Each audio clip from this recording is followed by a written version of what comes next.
มีเงินเขาก็เอิ้นพี่น้องมีทองเขาก็เอิ้นว่าพี่เงินเฮ็ดให้คนแนมเฮานี่ว่าเฮาเป็นคนดีแต่ว่าบัดยามเฮาเงินบ่มีคนดีกลายเป็นคนซัว อิ้วเงินซื้อหยังก็ได้เด้อล่ะซื้อหัวใจคนก็ได้เด้อล่ะเงินซื้อให้คนมาเบ้านำเฮาก็ได้เด้อล่ะเงินเฮ็ดให้คนฮักเฮาก็ได้เด้อล่ะเงินเฮ็ดให้คนสั่งเฮาก็ได้เด้อล่ะเงิน อิ้วเขาว่าดีเบิดนั่นล่ะถ้ามีเงินดีเบิดผู้ใดมีเงินนั่นเป็นคนดีเบิดย่องย่อสรรเสริญเยินย่อว่าดีจังสันจังสี่ผิดวิกเพี้ยนวินย่า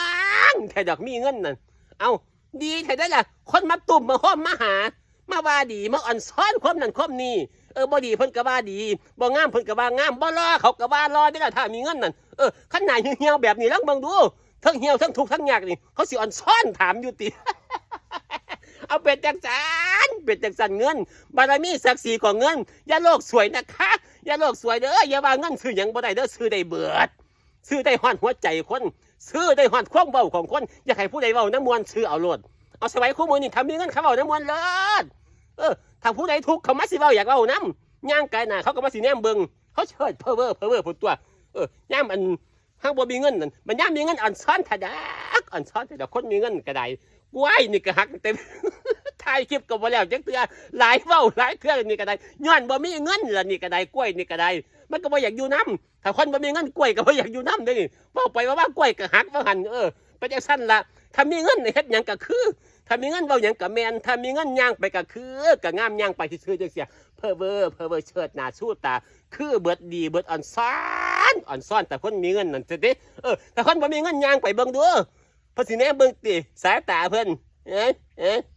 อยู่ตัวศักดิ์ศรีของคนบ่คือกันอยู่กับเงินถ้าคนมีเงินย่างไปนี่คือแท้เด้คนก็อ่อนซ้อนแท้เด้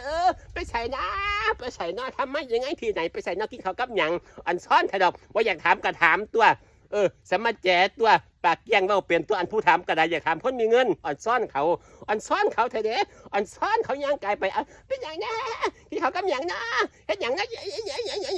พุ่นตัวเพิ่นเห็นคนมีเงินปัญญาเพิ่นเห็นคนทุกข์เพิ่นสิแนเบิ่งติเพิ่นสิอ่อนซ้อนติแม่นเห็นกินข้าวอยู่ต่อหน้าเขาก็บ่ถามว่ากินกับหยังมีแต่เฮาตัวมาเด้อกินข้าวเด้อนี่คนทุกข์ เอิ้นถ้าดอกคนมากินข้าวน้ำดีถ้าดอกแต่ว่าเขาเห็นคนทุกข์กินข้าวเขาสิอ่อนซ้อนถามติเขาสิอ่อนซ้อนถามติคนบ่มีเงินนั่นแค่ยังว่าเงินศักดิ์ศรีของเงิน